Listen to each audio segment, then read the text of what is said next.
Lideramos el camino de la opinión pública y buscamos que la cultura del debate alcance consensos y soluciones a los problemas de nuestro país.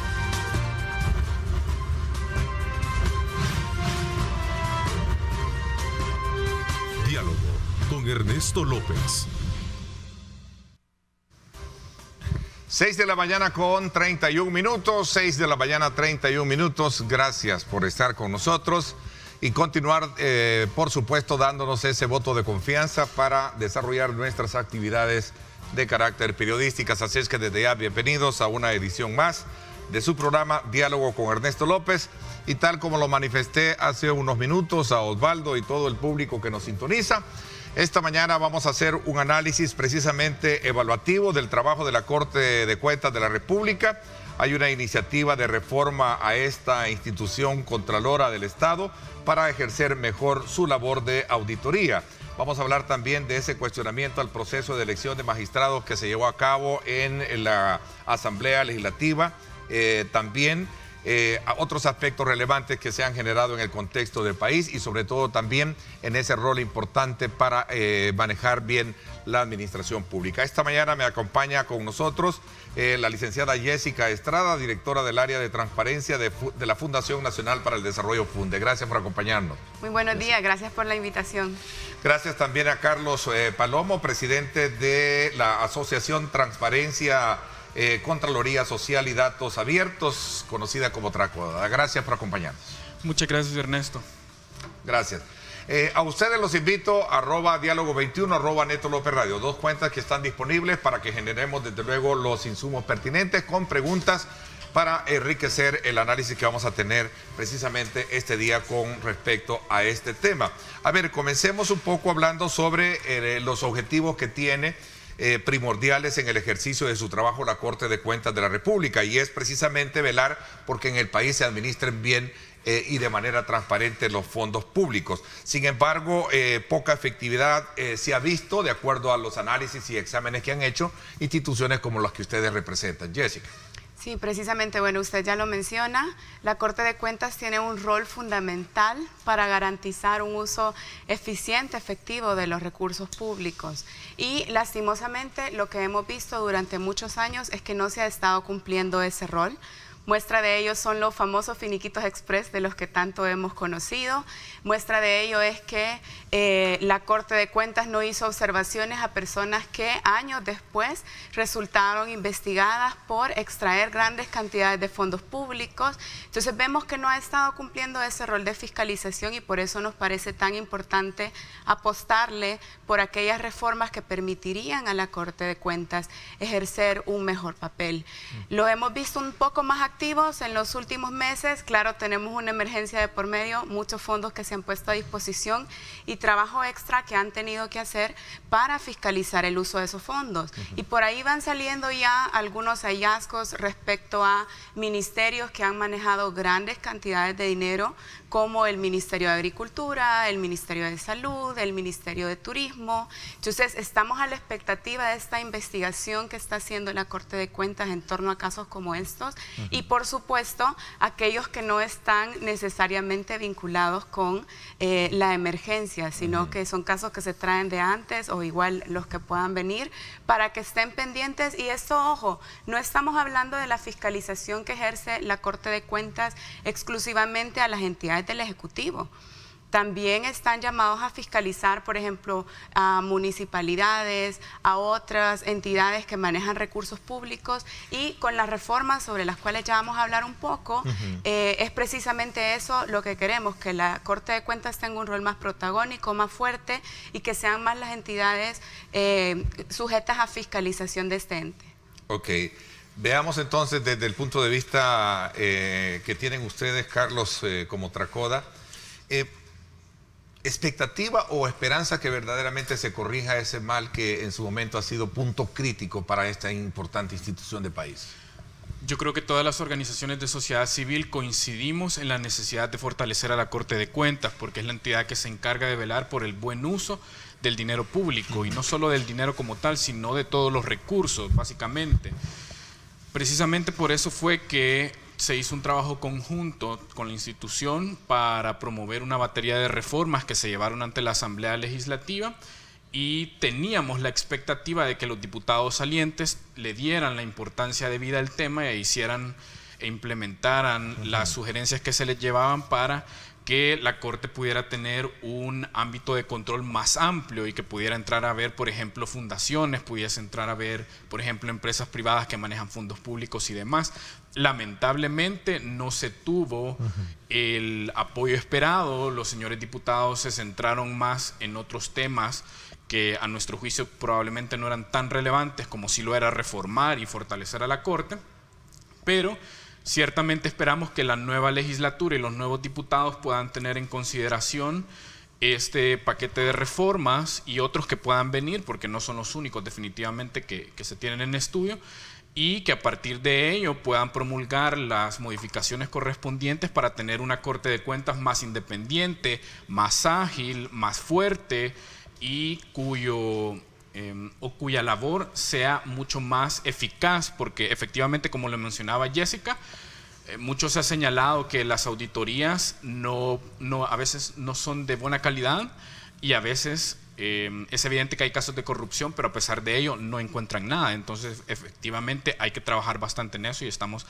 a la expectativa de que la nueva Asamblea pueda tomar cartas en el asunto. A ver, antes, Jessica, de poder hablar sobre las reformas y digamos, el paquete de contenido que busque de alguna manera llenar esas expectativas de las cuales ustedes hablen, antes de hablar de reformas, hablemos de esa figura, perfiles de funcionarios electos en la Asamblea Legislativa para el cargo de. Creo que por ahí hay que comenzar, porque entendería yo, recogiendo un poco la historia y los planteamientos que se han hecho, es que desde ahí viene el problema, sobre todo por el rol que en su momento pende a partir de la elección y el compromiso que asumen, a lo mejor secretamente, con el proceso de elección en la Asamblea Legislativa y los partidos políticos. Sí, definitivamente este es un punto clave y primordial, que se ha venido señalando por muchos años desde la sociedad civil, desde otros sectores también, y que lastimosamente no se ha logrado que desde la Asamblea Legislativa se elijan personas idóneas para el cargo de una manera justificada, con un proceso objetivo, valorando adecuadamente los diferentes perfiles. Y esto es una gran responsabilidad que la Asamblea tiene, no solo para con la Corte de Cuentas, sino que hay muchos procesos de elección de funcionarios que se realizan de manera indirecta, porque es la Asamblea Legislativa quien elige por nosotros, y que ellos están llamados a buscar la idoneidad de estos funcionarios. A veces cuando vemos en la Constitución se queda como bien básico en decir, bueno, tienen que buscar funcionarios que cumplan con un perfil de moralidad y competencia notoria, por ejemplo. Pero eso hay que irlo desarrollando. Hay jurisprudencia de la Sala de lo Constitucional que ha ido desarrollando estos perfiles y que habla, por ejemplo, de la importancia que quienes estén al frente de las entidades de fiscalización y control, y aquí hablamos de Corte de Cuentas, de Fiscalía, de la misma Corte Suprema de Justicia, que este año tenemos elecciones, pues la Asamblea Legislativa está llamada precisamente a incorporar toda esta jurisprudencia que se ha ido desarrollando, ojalá también a tomar buenas prácticas que se tienen en otros países, perfiles que se han trabajado desde diferentes entidades de investigación, por ejemplo, para ponderar a cada uno de los candidatos que se presentan. Al final lo que tenemos ya en la etapa que debería ser de una deliberación pública y discutir para ver por qué el candidato número 5 es mejor que el número 25, no lo tenemos y comienzan a intercambiar listas sin valorar las atribuciones, las capacidades, la formación de cada una de estas personas, y muchas veces, que es algo que también ya se ha señalado, la respuesta que nosotros tenemos o la elección se termina realizando por criterios meramente políticos partidarios. O sea, sabemos que siempre hay intereses, y lo lamentable cuando un partido político o varios se ponen de acuerdo para elegir a estos funcionarios es que precisamente ellos no van a responder para cumplir el rol que se les ha encomendado, este rol de fiscalizar los fondos que nos pertenecen a todos los salvadoreños, sino que comienzan a jugar un rol de cuidar ciertos intereses, de proteger precisamente a las personas que han votado por ellos, y es ojalá este ciclo vicioso el que pueda romperse, generando nuevas reglas para elección de estos funcionarios. Se han propuesto reformas al reglamento interior de la Asamblea, que es el que desarrolla un poco más la manera en la que deben elegirse estos funcionarios. Algunos han hablado inclusive de crear una ley que regule mejor la manera en la que debe realizarse cualquier proceso de elección indirecta. Vamos a ver con la nueva Asamblea qué tanto están dispuestos a incorporar estas buenas prácticas, qué tanto están dispuestos a elegir buenos funcionarios. A ver, Carlos, hablando precisamente de esos procesos electivos en la Asamblea Legislativa, de estos nombramientos, ¿qué piensan de esta elección de magistrados suplentes que llevó a cabo en esta última sesión plenaria que hizo la Asamblea Legislativa? Porque entrando en consonancia de este factor, como decía Jessica, creo que esa es la almendra de la discusión, porque desde ahí parte el origen quizás del problema mayor. Cuando hay compromisos bajo ese lema de elegirte para que mañana no me fiscalices, creo que por ahí está parte del problema. Nos preocupó mucho el proceso de elección que se llevó adelante, en tanto que no hubo una deliberación amplia y extensa sobre por qué se estaban eligiendo a las dos personas que se eligieron como magistrados suplentes. Siempre, y han venido insistiendo en eso a lo largo de los últimos 3 años en todos los procesos de elección indirecta de los titulares de los órganos de control estatales, que simplemente mencionan algunos logros y dicen nos parece idóneo porque ha trabajado en esto, pero no se hace un análisis profundo sobre por qué debería escoger específicamente a esta persona por sobre los otros 25 candidatos que se presentaron, por ejemplo. ¿Cuál es el mérito o cuál es el conjunto de méritos que hace que esta persona y esta otra sean la mejor elección respecto de esta persona que, por ejemplo, tiene una maestría y un posgrado en temas de auditoría, o de esta persona que tiene 30 años de experiencia como auditor de la Corte de Cuentas, etcétera? Eventualmente tendrá que hacerse el análisis de si se cumplieron los requisitos que establece la jurisprudencia para considerar que fue un acto apegado a la Constitución y apegado a los requisitos que se establecen. Pero sí esperaríamos que al menos la nueva Asamblea venga a corregir estos vicios, este vicio tan arraigado en esta legislatura anterior de elegir sin ponderar adecuadamente el mérito, elegir muchas veces a oscuras por criterios meramente partidarios o por criterios meramente político-partidistas. Sí, respecto a este punto que aborda Carlos, quisiera solo agregar, nos ha decepcionado mucho la forma como tantos procesos que hemos llevado, eso no hay discusión. Sin embargo, hay que dejar claro también que a la Asamblea saliente le correspondía esta elección, porque muchos están diciendo, ¿y por qué no lo hace la que viene, la que entra el 1 de mayo? La discusión no debe de verse en el tiempo, sino más bien en el fondo, en la forma, sino el fondo. Bueno, ambas cosas son importantes, unas más que otras, pero definitivamente esta Asamblea sí le correspondía a ellos. Sí, hizo tarde su tarea. Tuvo que haber elegido estos magistrados hace muchos meses, como varias cosas las dejan a último momento, y ojalá también ese reto lo tengan los nuevos magistrados, perdón, los nuevos diputados a la hora de elegir magistrados de cualquier institución. Que no dejen a última hora las cosas. Tienen que hacerlo, tienen un tiempo prudencial para evaluar perfiles, para justificar sus decisiones y para poner a tiempo en cada institución a las personas que van a estar liderando el trabajo. Bueno, a propósito, la encargada de la fracción del FMLN, Nidia Díaz, me decía a la vez, porque esto ya se veía venir, estuvo con este servidor el pasado lunes en radio, y por cierto lo resalta una cita que también se publica en otro periódico. Nosotros nos habíamos tardado, pero ¿qué pasaría con la próxima legislatura si es inconstitucional que una misma legislatura elija 2 veces la misma autoridad? Jessica. Sí, en efecto, está diseñado para que eso no ocurra. Una legislatura puede elegir a 3 magistrados propietarios y suplentes de Corte de Cuentas de la República, lo mismo con Corte Suprema de Justicia, lo mismo con Fiscalía. Ya han intentado hacerlo, y si no estoy mal, hubo una vez que logró una misma legislatura hacer 2 elecciones del mismo tipo. Al final, no recuerdo si la Sala de lo Constitucional lo declaró inconstitucional, pero de hecho, no porque algo pueda hacerse, porque de poder sí podían simplemente no elegir y que venga la siguiente legislatura y ellos nombren estos cargos, pues. Pero no está diseñado para que funcione de esta manera y es eso precisamente lo que estamos esperando que se respete. Carlos.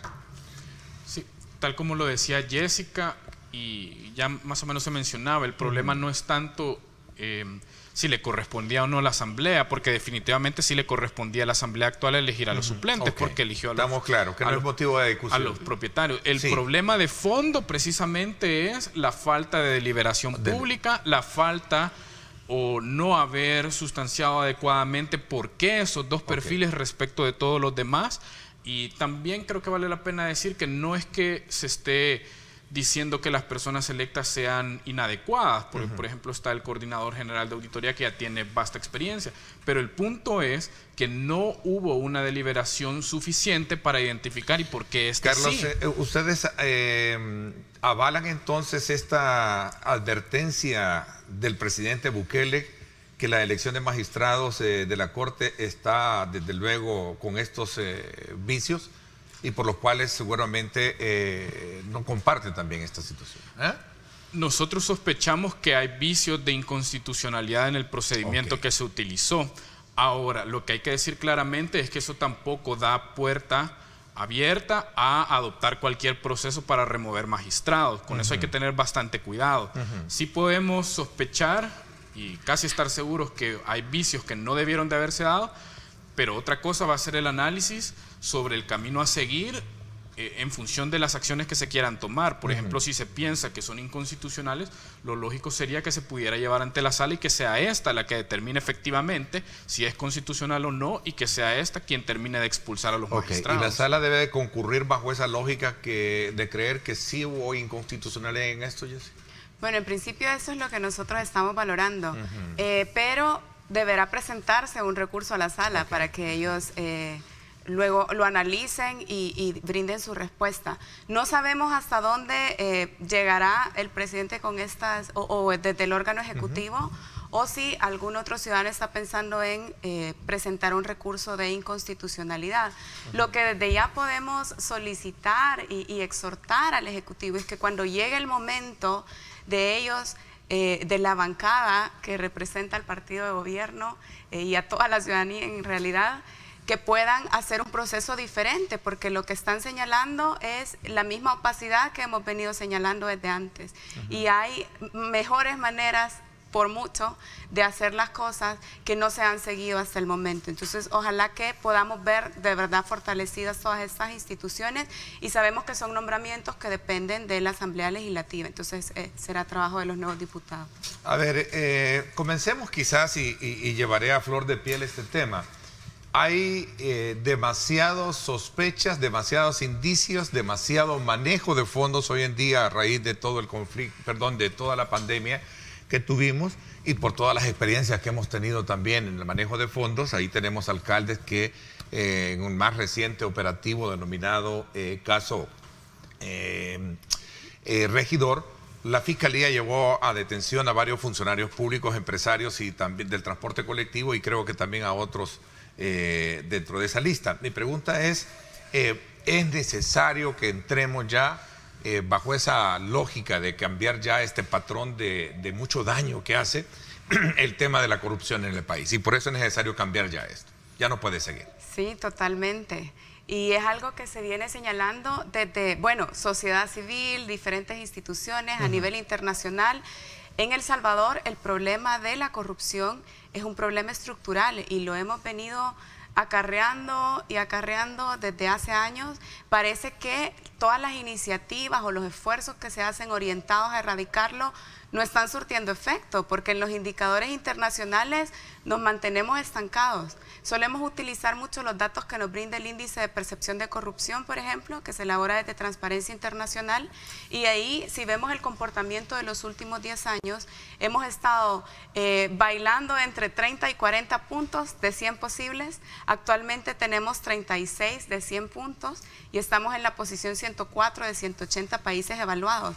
Estamos reprobadísimos en cuanto a percepción de la corrupción, y así si vemos otros indicadores como por ejemplo el índice de Estado de Derecho o índice de impunidad, que al final está bastante relacionado, vemos que el país no ha avanzado, y en la medida que no logremos fortalecer el trabajo que se hace desde las entidades de fiscalización y control, y por eso volvemos al rol tan importante que tiene la Corte de Cuentas, es difícil avanzar, porque en países como el nuestro, muchos dicen, incluso a veces tendemos a normalizar la corrupción cuando se afirma, bueno, pero es que este roba, pero hace, o este roba, pero poquito, el otro robó más. Entonces, no es ese comparativo el que tenemos que hacer, al contrario, ojalá lleguemos a un punto en el que no normalicemos la corrupción, no la toleremos independientemente de la forma en la que se presente. Y estamos bastante acostumbrados ya a decir, bueno, pero el expresidente tal robó más que el otro, entonces con este no nos fue tan mal. Al contrario, tenemos que fortalecer los mecanismos que existen primero para prevenirla y si no, para sancionarla. Generalmente la Corte de Cuentas sí juega un papel importante en la promoción de transparencia y prevención, pero también en la sanción y en poder dar sanciones que sean ejemplarizantes, como decimos a veces, para que a otras personas no les dé ganas de hacer lo mismo que ya hizo un funcionario que ha sido condenado. Esta semana tuve la oportunidad, Carlos y Jessica, de conversar con el fiscal general de la República, y el énfasis que me hacía para la concreción y la efectividad de un caso bien sustentado corre precisamente por los informes de auditoría que tiene la Corte de Cuentas de la República.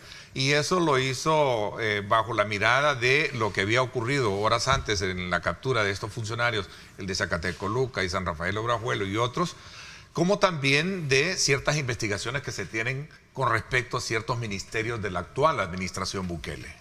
Sí.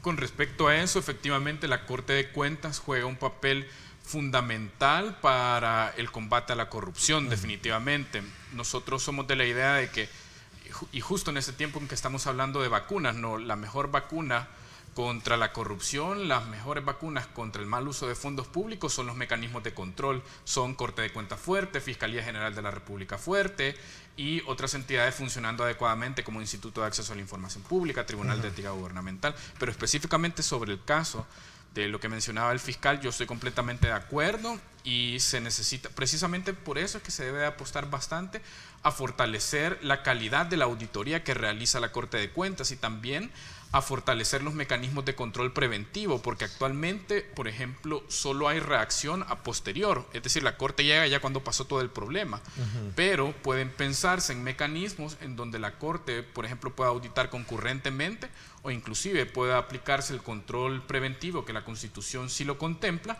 para evitar o detener el daño cuando está iniciando y no venir a reaccionar ya cuando desaparecieron 300 millones de dólares.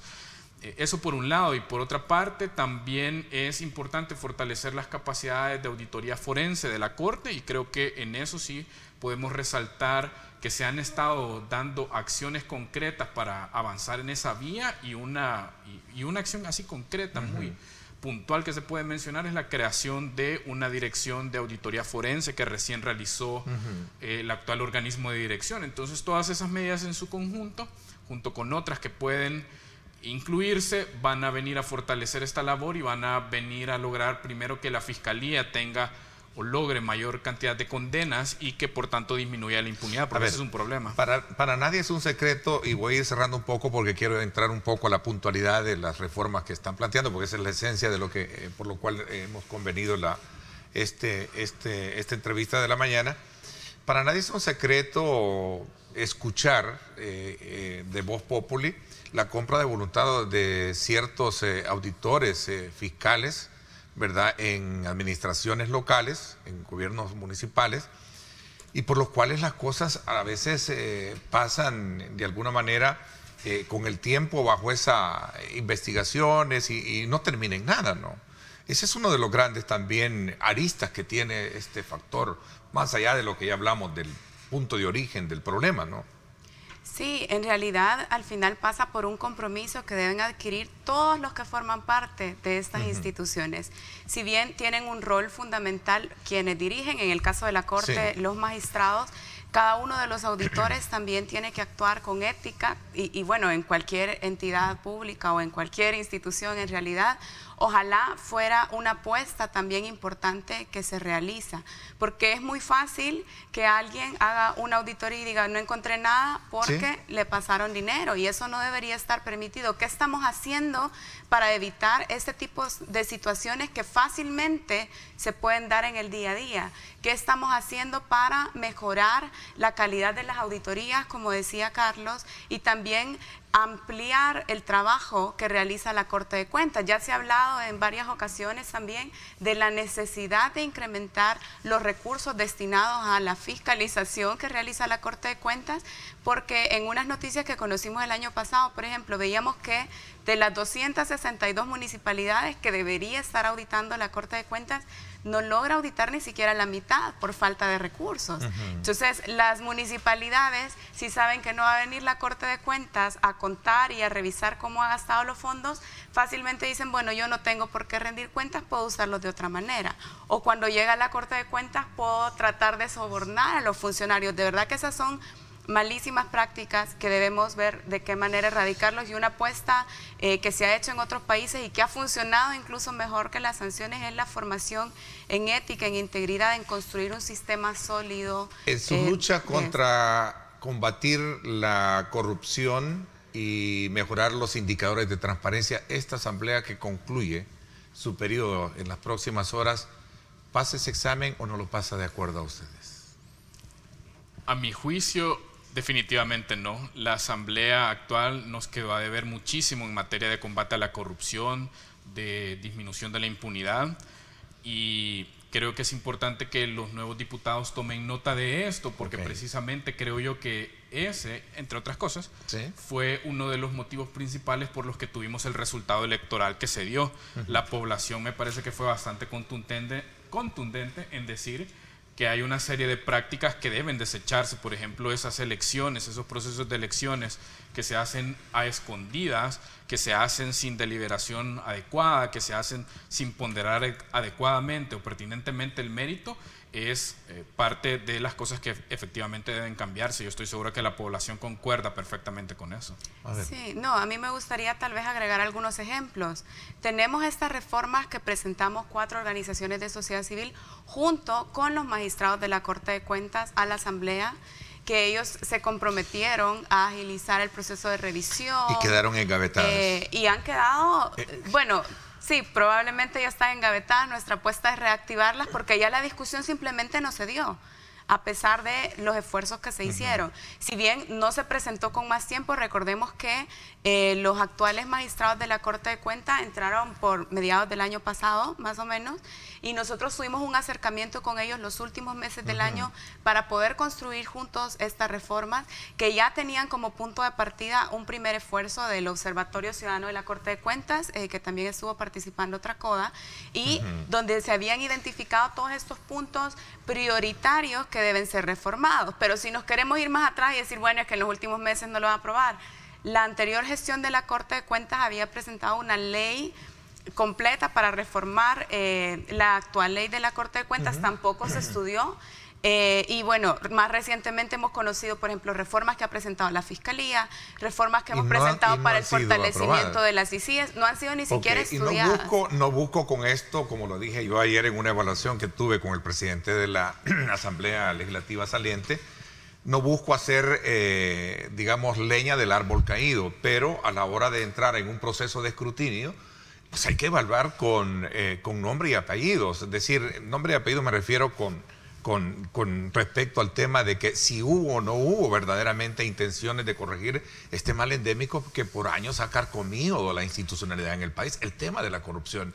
Sí. Voy a hacer una pausa. Cuando regresemos entremos ya en detalle a conocer el tema de las reformas que ustedes plantean. Así es que, y también la esperanza que tienen con relación a este nuevo escenario político que busca de alguna manera corregir esos males que por años han estado dominando en la Asamblea Legislativa, que entiendo es el espíritu que fluye ahora bajo el planteamiento de que no se aprobó ahora, pues ahora viene, ¿verdad?, esta oportunidad de corregir lo que no se ha hecho o lo que se ha hecho mal en el pasado.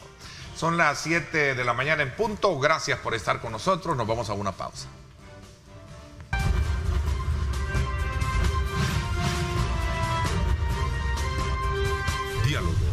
con Ernesto López. Continuamos conversando con nuestros invitados en esta primera parte del programa. Jessica Estrada, directora del área de transparencia de Funde, y Carlos Palomo, presidente de la organización Tracoda. A ver, decía de que hay mucha esperanza con respecto a lo que viene, es decir, sobre todo cuando, si recapitulamos parte del discurso que esta nueva Asamblea Legislativa, que va a estar dominada por el partido Nuevas Ideas, ha sido durante toda la campaña de poder corregir estos males endémicos como la corrupción. Ahí está la primera prueba, este paquete de reforma. ¿En qué consiste? Sí, quizás comienzo yo. Okay. Básicamente se presentaron 3 anteproyectos de ley, uno para reformar la ley de la Corte de Cuentas, uno para reformar el Código Penal y otro para reformar la ley de constitución de sociedades de economía mixta, que son aquellas que constituyen privados junto a municipalidades, por ejemplo.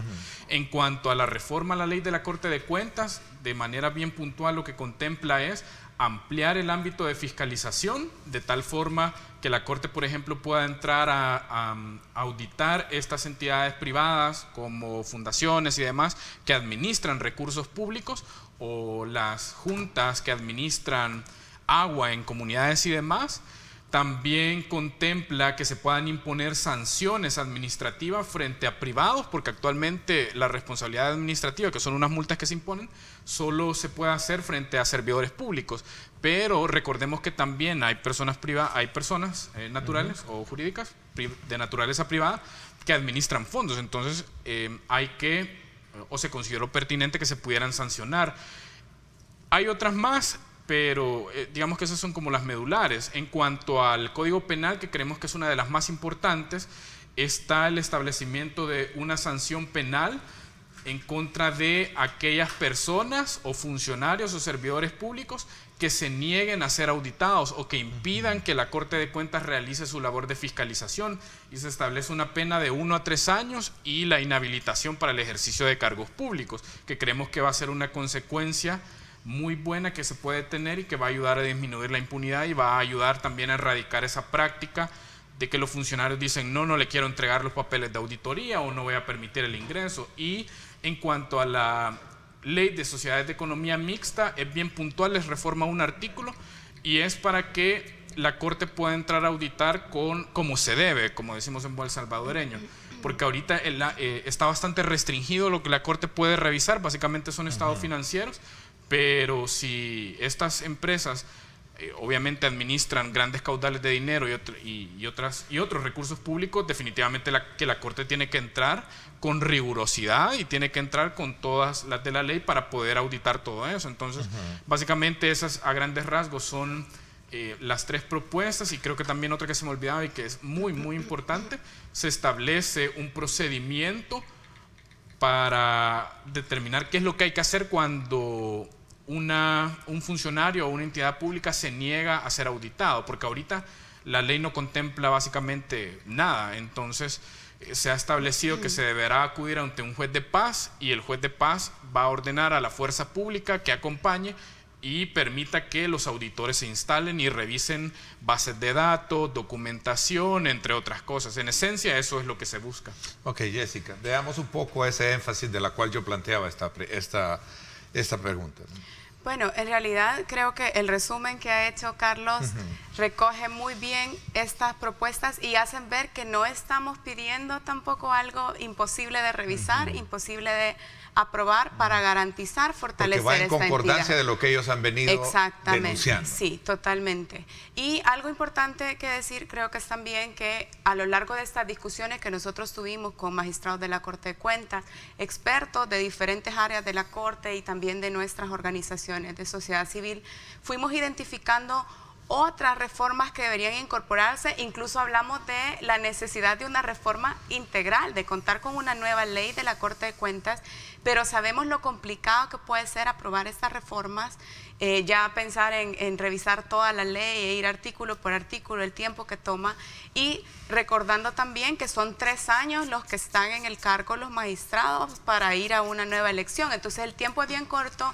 En la medida que se dilatan más la aprobación de las reformas, menos tiempo se va a tener para poder implementarlas. De verdad que coincide plenamente, o sea, lo que se busca es fortalecer al ente fiscalizador de los recursos públicos. Esto ya dijimos que es fundamental para un combate a la corrupción más efectivo en nuestro país. No es una apuesta que se ha hecho anteriormente, es algo que se puede impulsar ahora, y vamos a ver qué tanto este discurso de transparencia, de estar comprometido con la transparencia y el combate a la corrupción, se convierte en hechos concretos, porque ya tuvimos bastante de discursos en pro de la transparencia, pero que a la hora de aprobar leyes no los vemos materializados, o a la hora de aprobar fondos para fortalecer estas instituciones, o a la hora de incorporar mecanismos de transparencia y rendición de cuentas al interior de cada institución, tampoco lo vemos. Entonces creo que hay una labor muy importante que hacer ahí.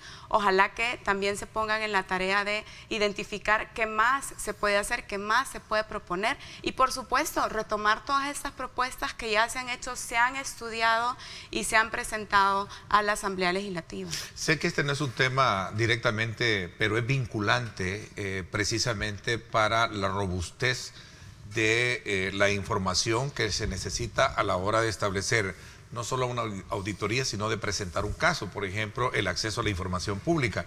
Recién conocimos de la separación de un miembro por parte del Ejecutivo. ¿Qué piensan ustedes al respecto? Sobre eso, creo que ya lo hemos mencionado bastante desde sociedad civil. Estamos preocupados por lo que está pasando adentro del Instituto de Acceso a la Información Pública.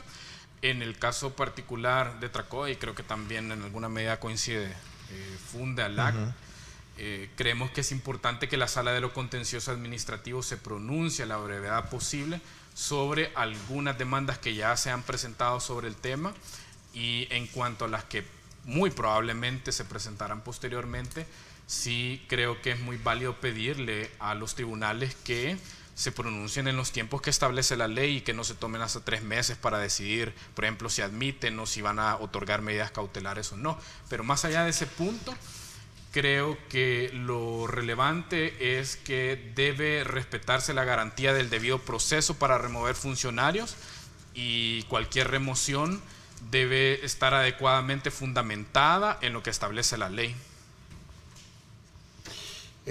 Jessica. Bueno, completamente de acuerdo con lo que plantea Carlos. Es algo que ya lo hemos conversado también al interior de varias organizaciones. Nos preocupa de sobremanera la forma en la que se ha debilitado el ente garante del acceso a la información en nuestro país. Y hemos visto cómo ha sido también el Instituto de Acceso a la Información una entidad clave para dar, aunque sea algunos pasitos en la incorporación de transparencia. Antes no podíamos conocer mucha información a la que hemos tenido acceso gracias a resoluciones que emitió el instituto para que los ciudadanos podamos acceder a ello. Y ahora vemos un instituto bastante pasivo, un instituto que está desmantelándose a sí mismo, expulsando a algunos de sus comisionados e intimidando también a aquellas personas que están haciendo un rol diferente al que ellos desean mantener en la institución. También es preocupante cómo desde el Ejecutivo vienen ciertas órdenes para cómo debe actuar el instituto. Eso no garantiza la independencia ni del instituto ni de cualquier otra entidad. Hablemos de Corte de Cuentas, de Fiscalía. Deben garantizar su independencia para que cumplan con el trabajo que están llamados a realizar. Y bueno, hablando de Corte de Cuentas, ellos tienen acceso irrestricto, o deberían tener acceso irrestricto a toda la información. Ellos no tienen que pasar por solicitudes de información. Aún así, se les niega la información. Así lo establece la ley. Así lo establece la ley, sino para que existe, ¿no? Exacto, por eso digo, ellos deberían tener acceso así, tal cual, sin ninguna restricción. Eso tampoco lo hemos estado viendo en la práctica. Al contrario, hay instituciones que les dicen, no, aquí no pueden ni siquiera entrar.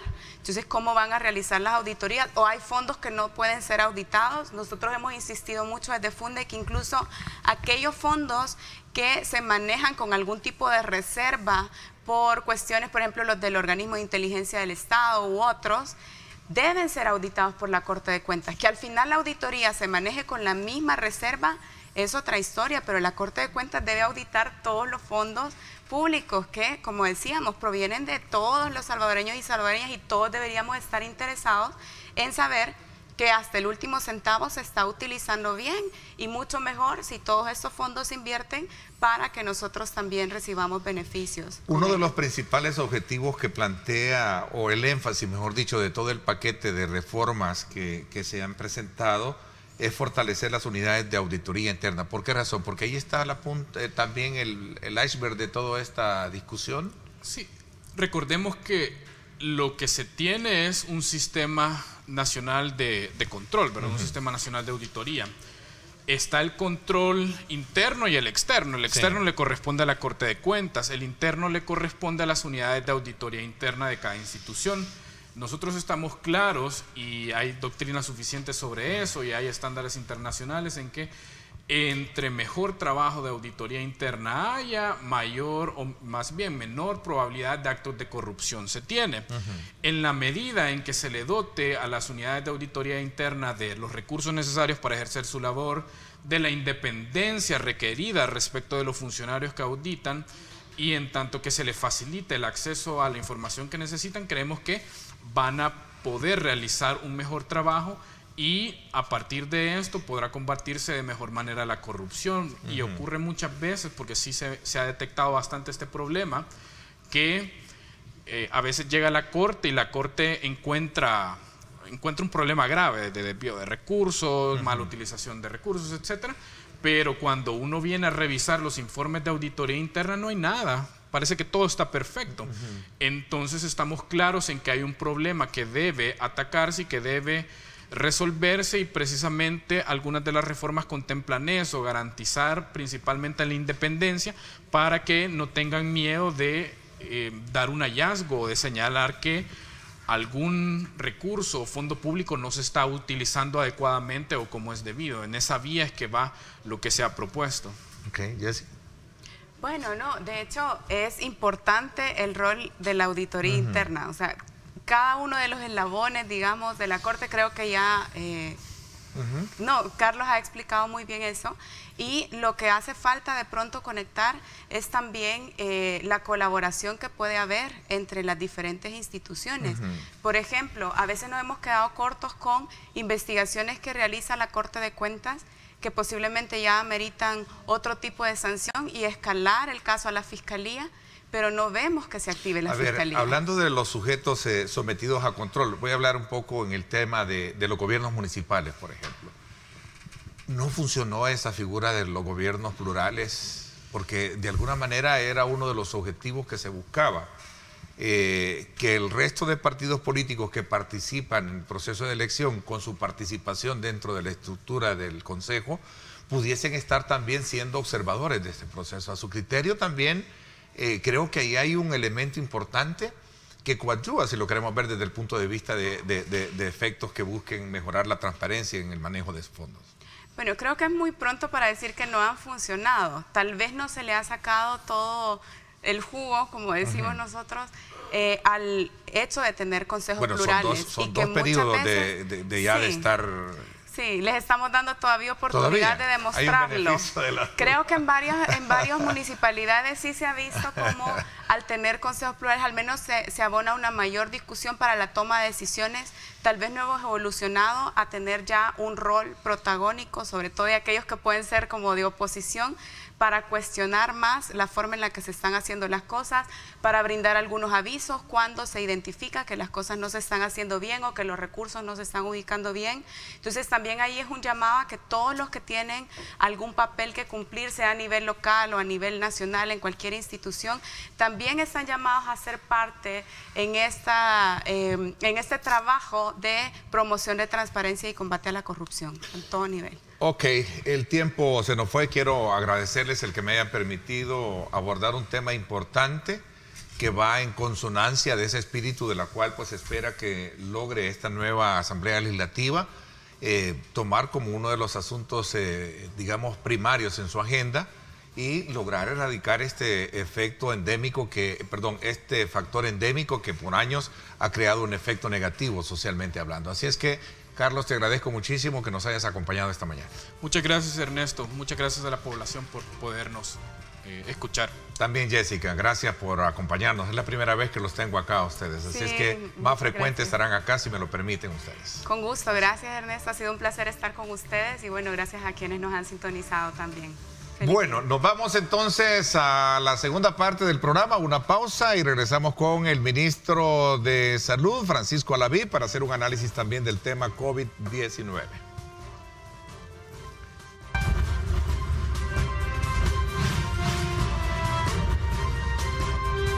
Diálogo con Ernesto López. Bueno, esta mañana quiero darle la más cordial bienvenida al ministro de Salud, al doctor Francisco Alaví. Gracias por acompañarnos, ministro. Un placer poder estar acá y por supuesto, seguir informando a la población en el marco de esta pandemia, ¿verdad? Que ha sido tan difícil, pero que El Salvador va saliendo adelante. Bueno, voy a comenzar en primer lugar resaltando el esfuerzo y toda la coordinación y toda la logística que se ha llevado a cabo para este proceso de vacunación en el megacentro de vacunación, en la cual muchos salvadoreños atestiguamos la efectividad con la que se está llevando a cabo esta labor. Este servidor estuvo la semana pasada también y créamelo, creo que tardé más en llegar que en salir, ¿verdad? Entonces creo que es digno de resaltar el reconocimiento a ese esfuerzo que hacen agentes de la Policía Nacional Civil que están desde el inicio en este megacentro, en particular efectivos militares, trabajadores de salud, enfermeros, enfermeras, médicos, en fin.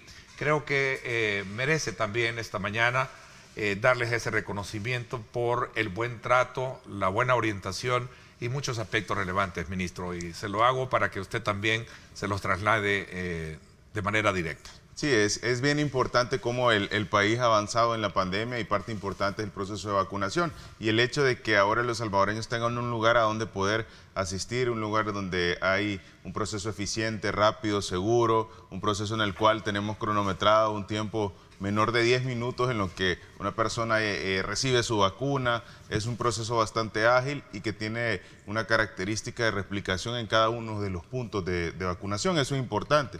Eso quiere decir que la misma experiencia en el proceso de vacunación o los mismos pasos en el proceso de vacunación se experimentan tanto en el megacentro de vacunación como en cualquiera de los puntos de vacunación, y eso ha sido una parte muy importante y clave para que se siga avanzando en la estrategia de vacunación. Así que los salvadoreños, cada vez que se acerquen a un punto de vacunación, van a poder observar este servicio de salud bastante eficiente, rápido, seguro y por supuesto con ese compromiso de seguir generando la inmunidad colectiva a través de la vacuna. Y esta vacuna, la Sinovac, bueno, vino ya el último también de medio millón, ¿verdad?, de vacunas. Sí. Esto es para seguir bajo esa, digamos, tendencia numérica de vacunados o ya pensando en la revacunación, porque son dos vacunas, ¿no?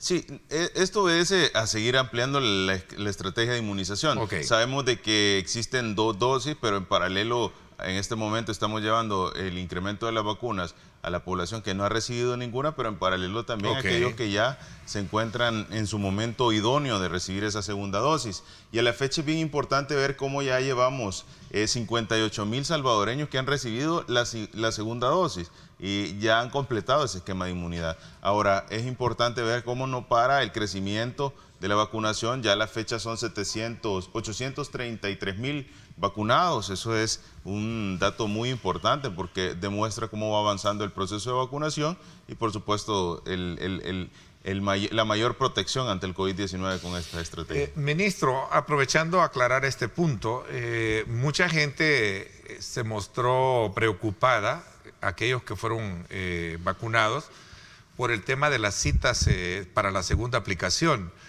¿Cuánto es lo correcto? En primer lugar, el tiempo, entiendo que es máximo un mes para poder aplicar la segunda vacuna, pero ¿de qué marcas? ¿O todas las marcas es así? Porque conocí de casos que se les había dejado para 2 meses. Sí, es correcto. Existen cada una de las recomendaciones de los fabricantes. En el caso de Coronavac, que es la vacuna de China, se coloca 28 días después. En el caso de Pfizer se coloca 21 días después y en el caso de AstraZeneca se puede colocar hasta 3 meses después. Ahora, Existe siempre, pues puede, por el tiempo de vacunación, los procesos de vacunación, puede haber un desfase de 1 o 2 días, que es lo que pudiera ser sin ninguna complicación para el proceso de la aplicación de la segunda dosis.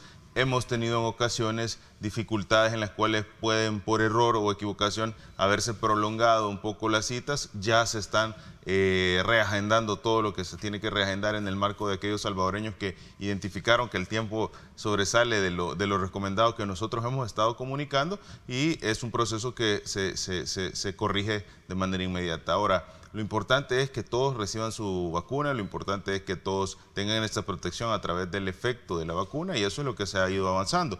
Y no solo se está avanzando en el sentido de tener ahora más de 800.000 vacunas, sino que estamos facilitando el acceso a la vacuna, y eso es por una clave de ello, y un ejemplo es el hecho de que ayer se inauguraban 3 centros de vacunación con autoservicio para que la población pueda tener mayor facilidad de acudir y, por supuesto, de esta manera seguir creciendo en la estrategia de inmunidad. Las vacunas tienen diferentes características de reacción, algunas más, algunas menos, como ya lo hemos conocido anteriormente. A mí en lo particular, y perdonen que me coloque por delante, fueron mínimos esos efectos. Yo recuerdo que en los primeros 3 o 4 días fue ligeramente un poquito de irritación, y allá a lo lejos un dolor de cabeza. Creo que eso fue todo. Y el pinchazo, ¿verdad?, que siempre le queda ahí sus 2 o 3 días. ¿No? Cada vacuna tiene sus propias características. Una de las que mejor tolerancia ha demostrado es la vacuna de Sinovac, la vacuna china. Sí. Y los efectos son bien leves. La mayoría son relacionados al dolor en el sitio del brazo, un poco de malestar, un poco de sueño, pero son sintomatologías bien de poca molestia. Ahora, hay vacunas que tienen características en las cuales puede haber un incremento en la temperatura, puede haber dolor de cabeza, pueden haber incomodidades, malestar general, cefalea. Entonces, son ciertas características que cada una tiene. Sin embargo, en general, todas tienen ese efecto de protección, esos efectos positivos, mucho más que los efectos negativos que pudieran generar, y por supuesto la reducción de la mortalidad. Y el hecho de la concurrencia de muchas personas a vacunarse también ha ayudado quizás a romper esos mitos o miedos en algunos sectores. Yo conozco de personas que no iban a hacerlo, pero cuando ya lo ven a uno dicen, bueno, pues lo voy a hacer, ¿no? Y esa ha sido una estrategia bien interesante, porque El Salvador ha vacunado a la población adulta mayor, a aquella población que tiene pues esa característica de comentar cómo le fue en el proceso de vacunación. Lo ha vacunado con aquella que tiene mayor tolerancia, con la vacuna que tiene mayor tolerancia, y eso genera que el comentario que replica la población al llegar ante su experiencia de la vacunación es un comentario muy positivo, lo cual genera que el resto de salvadoreños se vayan sumando. Y al principio había temor, pero ahora en los comentarios de todas las personas que se han vacunado, al expresar que ha sido un proceso rápido, eficiente, seguro, que no le da molestia, entonces los demás salvadoreños desean con mucha rapidez. Los mejores agentes promotores son las mismas personas vacunadas, ¿no? para generar esa cuestión. ¿Estos lotes de vacuna en algún momento están entre donación y compras? Existen varios mecanismos. Existen tanto la adquisición nacional como la global, y dentro de la adquisición nacional han habido ciertos donativos, como es el ejemplo de los 150.000 vacunas que donó el gobierno de la República de China. Ahora, existe la mayoría de las vacunas que han llegado a nuestro territorio han sido vía una adquisición nacional. Y también tenemos el hecho de pertenecer a la adquisición global o al programa de COVAX, que es los colaboradores a nivel internacional para el acceso equitativo a las vacunas, de los cuales El Salvador, gracias a todo su esfuerzo, ha podido recibir a estas vacunas de manera gratuita. La vacuna en sí es gratuita, se cubren ciertos gastos de traslado, que es una parte importante, y lo otro es también que pertenecemos a ser uno de los países champion que nos pudo hacer acreedores de 51.000 dosis de vacuna de Pfizer. Todo esto dentro del marco de ese 20% que garantiza el acceso equitativo de COVAX a los países. Ok, no podemos dejar de extraer del entorno político en la que se sitúa la atención de la pandemia y de todo este esfuerzo que sin duda alguna nos ha colocado, y vamos a hablar cómo está el país muy bien colocado en este aspecto, que ha sido parte también de un ejemplo mundial para muchos sectores. El hecho de que algunos sectores cuestionan el hecho de que el gobierno no da cuentas de el gasto hecho en las vacunas. Sí, no se trata de que no se quiera dar el gasto hecho en las vacunas. Existen múltiples cláusulas de confidencialidad que, al igual que El Salvador lo está experimentando, lo están experimentando todos los países de la región. Y la población puede observarlo en las redes sociales o puede observarlo en la información oficial de los diferentes países. Se trata de cláusulas de confidencialidad en las cuales, pues, definitivamente las farmacéuticas solicitan el no expresar los convenios y las negociaciones porque todavía se encuentran en una parte de negociación con otros países por la vacuna. Y esto es bien importante porque no es una decisión del país, es una decisión o un requisito que ponen ciertas farmacéuticas para poder garantizar el hacer esa adquisición o ese convenio con los diferentes países. Un ejemplo de eso es precisamente hace poco estábamos platicando en un foro que se nos invitó en Honduras, y era una de las preguntas de que Honduras había hecho una reserva de la información por 10 años. Entonces me preguntaban si era parte de lo que nosotros habíamos experimentado y que si eran parte de las cláusulas y convenios de confidencialidad. Y en efecto, nosotros les comentábamos que habían cláusulas y convenios de confidencialidad que hacen el reservar la información sobre ciertos contratos de adquisición de vacunas. Y es lo que está experimentando todos los países de la región. A ver, pero ¿cómo debe entenderlo entonces esto la oposición o los críticos de esto? Lo que pasa es que los críticos nunca van a entender el tema del proceso de vacunación, porque a ellos lo que les interesa saber es cuánto costó la vacuna y no les interesa saber el contexto ni la situación internacional de lo que se trata una carrera por poder adquirir las vacunas, en las cuales diferentes países todavía tienen sus negociaciones con las farmacéuticas, y las farmacéuticas por ende creen importante el que no se revelen los acuerdos económicos que llevan de las farmacéuticas para no afectar, me imagino, su situación de comercialización de las vacunas. Ahora, lo importante es que la población pueda tener la tranquilidad que El Salvador, con ejemplos, con respaldo, le puede decir se está saliendo adelante, y eso es 65 días, un poco más de 65 días de haber iniciado el proceso de vacunación, y en el país ya llegaron 7 lotes de vacunas. En el país tenemos cerca de 2 millones de vacunas en el territorio y tenemos más de 830,000 personas que han recibido esa dosis de vacuna de COVID-19. Ustedes pueden observar las gráficas de crecimiento de la estrategia de vacunación y está sobrepasando a los países de la región, Costa Rica, México, países centroamericanos como Guatemala, Honduras, Panamá. Entonces nos posicionamos como uno de los países que está teniendo un manejo eficiente en la pandemia.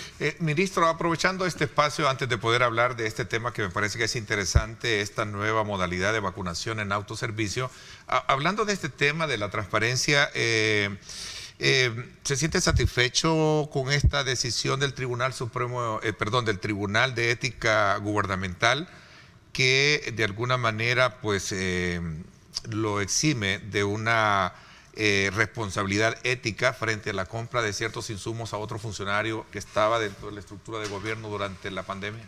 Yo creo que es el trabajo de las diferentes entidades que están para velar por el accionar ante este tipo de emergencias, y creo que era su responsabilidad el continuar haciendo la investigación correspondiente, y nosotros siempre hemos respetado la institucionalidad y las características y las acciones de cada una de las diferentes instituciones, y esto es el resultado de esa investigación. Yo creo que más allá del hecho de que ahora demuestre que esto no era como en su momento se planteaba, creo que es un ejemplo que también nosotros no estamos esperando el que dé un aval a una institución o no. Nosotros seguimos trabajando por el bienestar de la población salvadoreña. En su momento toda la desinformación, que era una característica de la pandemia, porque valga la redundancia, era una característica de esta pandemia, que era la infodemia.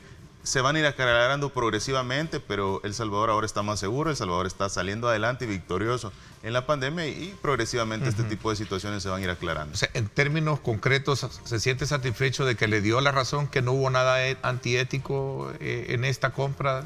Totalmente, creo que es una parte bien interesante el que ahora ya quede claro para toda la población. Sin embargo, como repito, nosotros estamos más enfocados en seguir trabajando. Sabíamos que esto iba a suceder porque se ha hecho todo apegado a la ley, y creo que es importante que la población vea que en ningún momento paramos de trabajar a pesar de que los ataques fueron bastante constantes. Ok, ministro, me voy a hacer una pausa comercial. ¿Qué ha hecho o qué es lo que se ha hecho o cómo se ha hecho para que seamos un modelo en el manejo y también en la vacunación, en el proceso de vacunación, entre modalidades del sistema de autoservicio, ¿no? Vamos a hablar de eso cuando regresemos, 7:34, no me cambie, volvemos en minutos.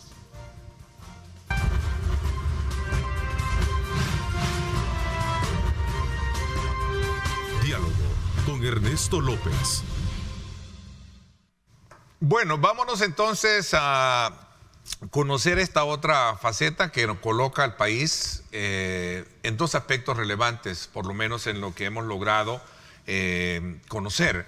El tema del buen manejo de la pandemia y por supuesto hoy con el proceso de vacunación y que sirve de alguna manera como un ejemplo a nivel de otros, las cosas como se están haciendo.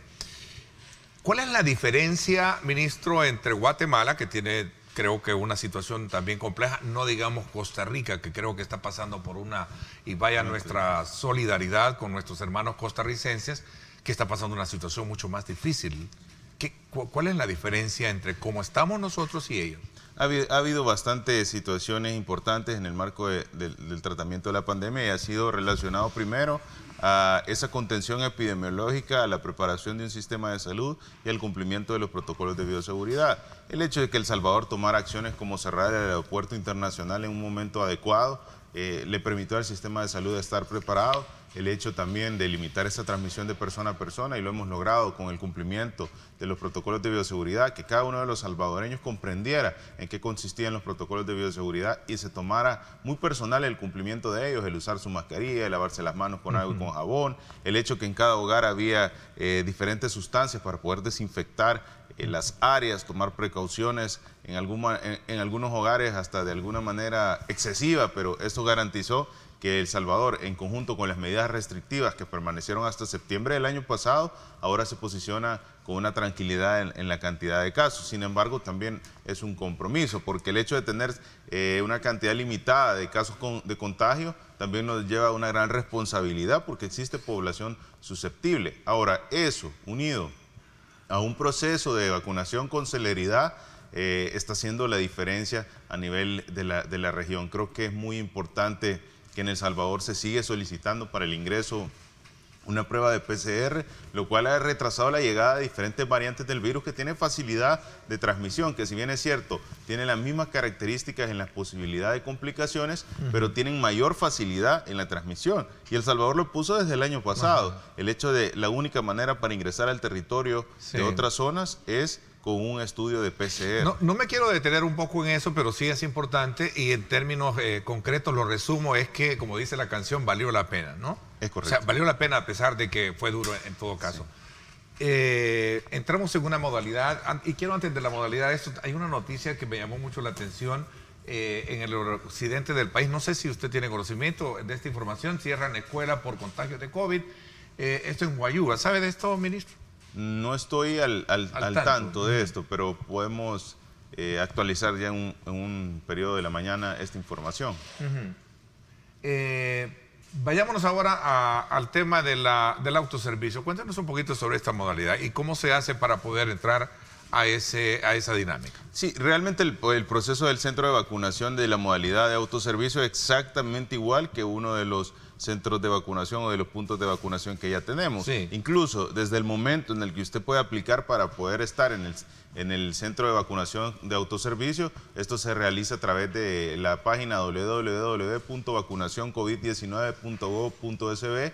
Entonces usted selecciona el autoservicio dependiendo si es en Oriente, Occidente o San Salvador, y al poder completar esa solicitud, usted ahora ya puede llegar a la hora que ha sido asignado a su proceso de vacunación. En este centro de vacunación de autoservicio se cuentan los mismos pasos que en cada uno de los puntos, y eso es desde un prechequeo, una orientación, la parte del registro, la vacunación y la observación. Y con estos puntos nosotros garantizamos que el proceso sea eficiente. Hay ciertas situaciones que le pedimos a la población salvadoreña. Una de ellas es que se acerque a su cita con 30 minutos de anticipación, no más, porque esto podría generar incremento en el tránsito vehicular o incremento en las aglomeraciones. pero también hay otras muy importantes y como lo estamos observando en este momento en las imágenes, y es que se acerquen con la vestimenta más adecuada o la vestimenta con mayor facilidad de acceso al brazo. Y no me desnude tanto como lo hice yo, dicen. Sí. Y es mucho más fácil el acceso definitivamente porque es una modalidad en lo que se busca es que la persona no se baje del vehículo. Hay que ir cómodo, ¿no? Sacarse todo. Ahora, la manera de poder acceder es a través de la página web, agendando su cita, pero no solo es agendar la cita, sino que pertenecer a aquel grupo en el cual se esté ampliando esta estrategia. Por ejemplo, en este momento nos encontramos en las personas arriba de 55 años, esa es una parte importante que hay que tener en cuenta, y por supuesto también el seguir realizando todo lo necesario para que el consentimiento y todo eso que se firma esté en el marco de lo que se ha venido realizando en el proceso de vacunación. ¿Esta modalidad tiene algún alcance mayor o es facilitar el acceso?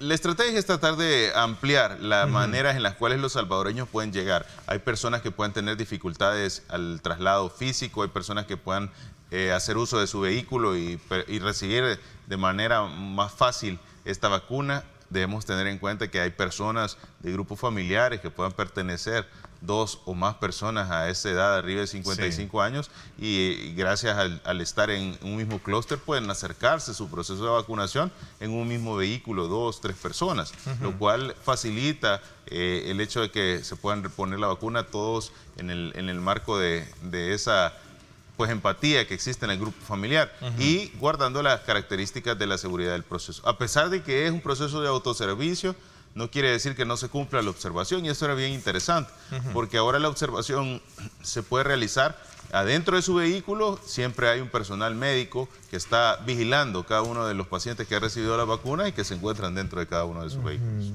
A ver, regresando un poco a este tema de cómo estamos y cómo están nosotros, también cuadro, no sé si es la palabra correcta, dantesco, de horror o indignación, no sé, lo que está pasando en India, también es otro brote que no deja de, digamos, de carcomer ese sentimiento digamos, de lo que está pasando en el mundo con esta pandemia.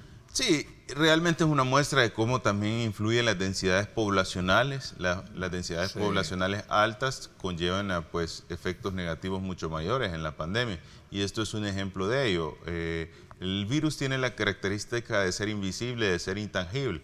Realmente cuando una población se da cuenta que la cantidad de contagios es tan elevada y es perceptible por los casos de complicaciones, las solicitudes de ingresos, las solicitudes de uso de cama hospitalaria, entonces realmente cuando esto ya es visible, el proceso que viene atrás en el contagio es tan grande y es tan exponencial que es difícil controlarlo. Entonces, países con densidades poblacionales altas, como es el caso de India, al presentar esta cantidad de ingresos, es la muestra de un crecimiento que ha venido silente en el tiempo y que la población no se ha logrado percatar por alguna razón. En este caso probablemente sea por una deficiencia en las pruebas de tamizaje, probablemente sea por disminución en el cumplimiento de las medidas de protección, por el hecho de relajar todo el cumplimiento del protocolo de bioseguridad, y es un punto bien difícil de poder controlar, porque una vez instaurada la cantidad de transmisión de contagio, la transmisión de persona a persona, es difícil poder frenar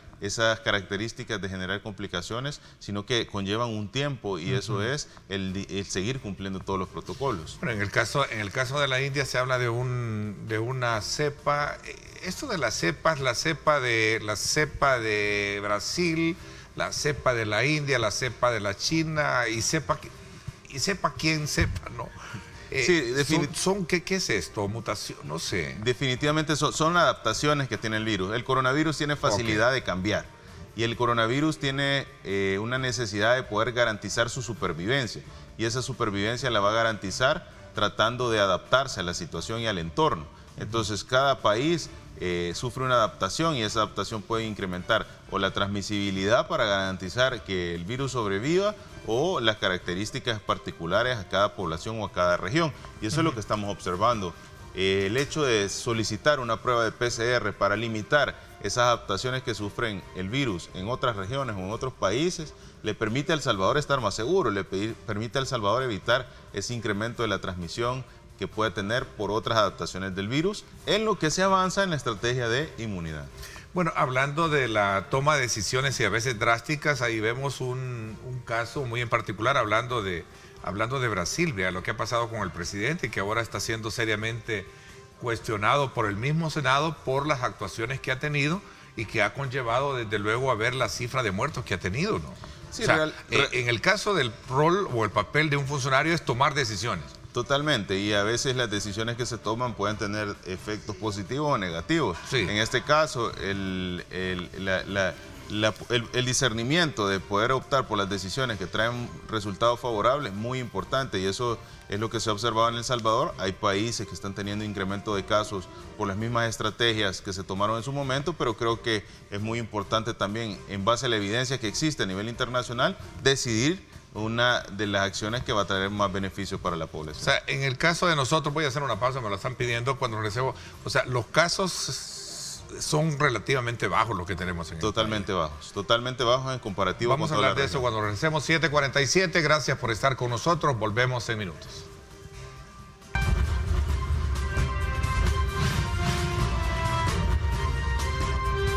Diálogo con Ernesto López.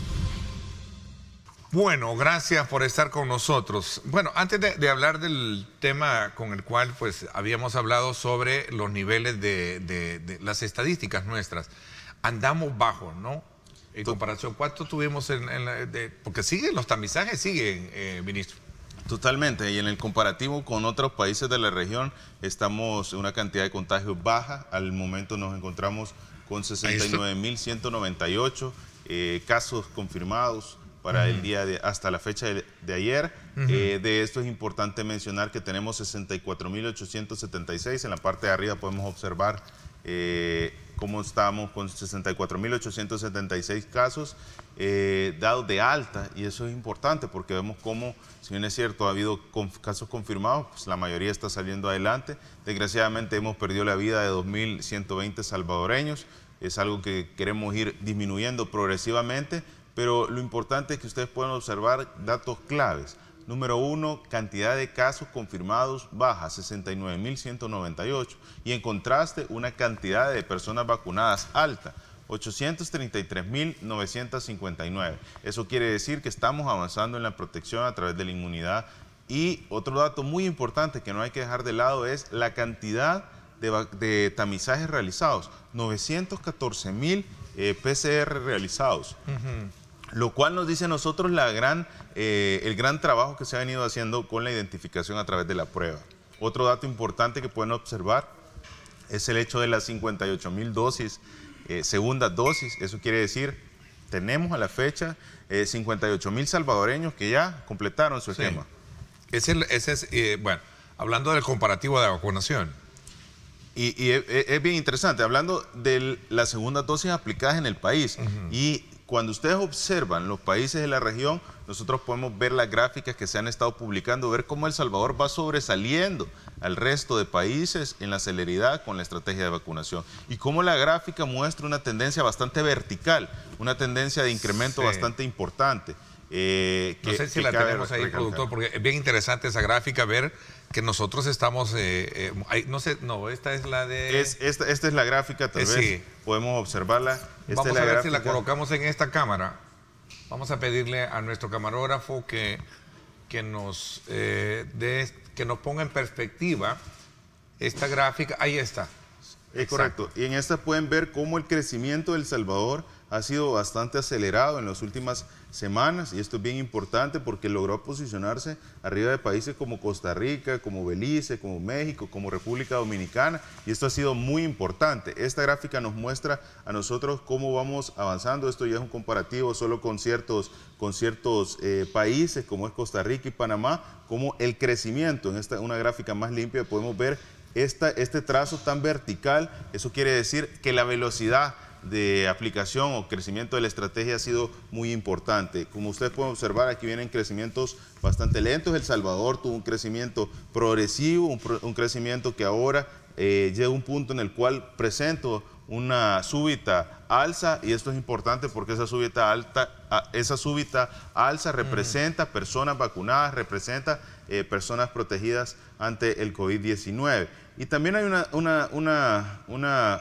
gráfica muy importante, y es el ver cómo hemos mantenido también las letalidades por 100.000 por millón de habitantes bastante estable. Es congruente con el incremento epidemiológico que se tuvo en 2 casos. Aquí tenemos la muestra de casos confirmados por día, y es importante cómo el crecimiento tiene relación entre las letalidades con el crecimiento que se observa en los casos epidemiológicos. Un dato muy interesante, y también nos dice a nosotros que podemos tener la tranquilidad de que es congruente la epidemiología con la estadística que estamos observando hoy en día. Ahora, ¿qué es lo importante? Que la celeridad del proceso de vacunación no se pierda, que la celeridad del proceso de inmunidad que genera esta vacuna no se pierda, y El Salvador se está posicionando como uno de los países. ¿Qué pasa con aquellas personas que por X o Y motivo perdieron su cita? Y creo que es importante porque muchos están bajo esa corriente, ¿no? Pueden volver a agendar su cita, es muy importante. Eso lo pueden realizar a través del sistema de emergencias médicas para que usted pueda reagendar su cita. Ahora, debemos procurar no hacerlo para atrasar todo. No reagendar. Tiene que justificar muy bien por qué. ¿Por qué? Porque acuérdense que nosotros trabajamos en base a la reserva de un puesto, a la reserva o al estimado que cada día se va a presentar, y lo que se busca al final es que el proceso sea eficiente. Pero si nosotros estamos cambiando citas, reprogramando, primero el espacio del tiempo que usted tiene para poder recibir su vacuna en ese periodo de 28 días, en ese periodo de 21 días, probablemente cuando le agenden o le reagenden su cita va a tener o va a tomar mucho mayor tiempo, y es muy importante de que no se pierda su cita para que de esta manera esté protegido ante el COVID-19. Ministro, voy a aprovechar estos 3 minutos para tocar un tema que también tiene que ver con el tema de salud, obviamente, y con otro mal endémico que es el tema del cáncer. La Asamblea Legislativa aprobó una ley en la cual establece ciertos parámetros que, por cierto, conllevan al presidente para advertir que va a evitar eso porque no comparte que exista un organismo paralelo para poder tener el control y, por supuesto, pagar los tratamientos que no sea el Ministerio de Salud. Creo que bajo ese argumento plantea de que no es correcto lo que ha hecho la Asamblea al aprobar esta ley del cáncer. Cuéntenos un poquito sobre esto.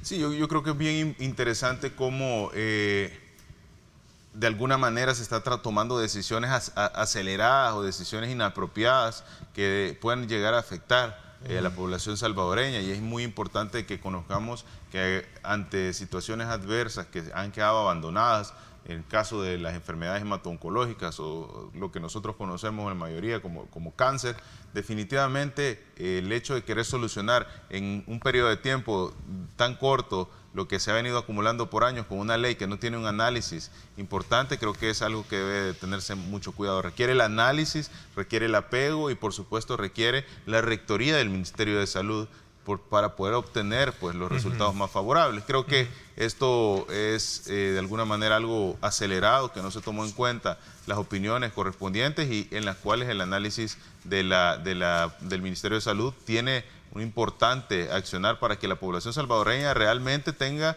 una estrategia bastante sostenida en el tiempo de protección en el caso de las enfermedades oncológicas y el cáncer. O sea, esta ley plantea la creación de ese instituto y también del registro, ¿no? Sí, plantea muchas situaciones, cosas que se olvidaron en el tiempo. Existía ya un instituto nacional, un instituto contra el cáncer, que realmente no era un instituto nacional, sino que era una especie de institución en la cual sin fines de lucro se accede a un tratamiento que tiene un costo. El Narciso Díaz Bazán. Ajá, es correcto, pero que no es nacional, que totalmente pues conlleva un costo que la población paga y que de alguna manera queda demostrado cómo estamos expuestos ante la deficiencia de un área especializada para tratar enfermedades oncológicas, ante la deficiencia de lugares adecuados para recibir el tratamiento en este marco de esta enfermedad. Ahora, existe también en paralelo un Centro Nacional de Radiología, un Centro Nacional de Radioterapia, en el cual se venían brindando, pero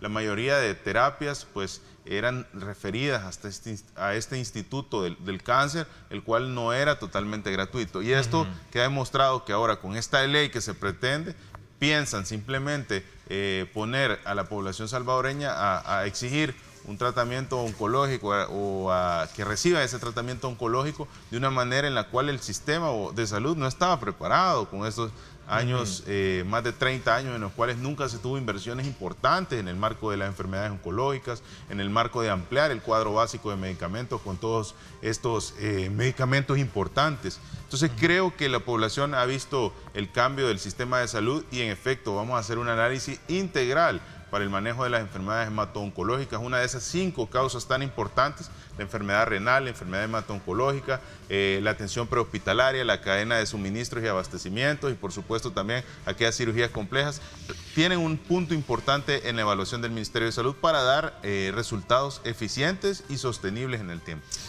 Bueno, el tiempo se me fue. Ministro, quiero agradecerle el que nos haya acompañado, nos haya actualizado. Y si bien es cierto, tenemos en el país datos, ¿cómo se llama? Casos en tendencia controlada, pero también no hay que bajar la guardia, eso es importante. Totalmente, pedirle a la población que siga cumpliendo todo lo que ya ha venido realizando, usar su mascarilla, lávese las manos, evite tocarse la cara, la boca, los ojos, la nariz y sobre todo, si no es necesario exponerse, no lo haga. Si le toca vacunarse, vacúnese. Lo más importante es que usted tenga esa vacuna en el brazo y de esta manera usted va a estar protegido ante el 100% de la letalidad. La diferencia en el país al resto de países de la región ha sido el compromiso de la población en el cumplimiento de todos los protocolos, el trabajo en equipo que es característica de la administración del presidente Bukele y por supuesto el que siempre se tuvo claro el objetivo y eso era el salvaguardar la vida de la población. Ahora con la vacunación, acceso universal, gratuito y voluntario y por supuesto al crecer esta estrategia, crece la protección exponencial ante el COVID-19. Así es, por cierto, el periódico oficial, el periódico El Salvador, dice su madera baja sostenida de contagio, ¿verdad? Continúa la baja sostenida. Eso es bien importante resaltarlo. Gracias, ministro, nuevamente, gracias, le agradezco mucho. Ahí está, baja sostenida de contagios. Durante 3 meses el Ministerio de Salud ha detectado la reducción de nuevos casos de COVID-19. No hay que bajar la guardia y hay que andar siempre, miren, su alcohol gel, para de alguna manera andarse a cada rato pues, desinfectando las manos, ¿verdad? Totalmente. Gracias. Por mi parte, eso es todo por hoy. Pásenla bien y como siempre recuerden lo más importante, amar a Dios sobre todas las cosas. Lideramos el camino de la opinión pública y buscamos que la cultura del debate alcance consensos y soluciones a los problemas de nuestro país.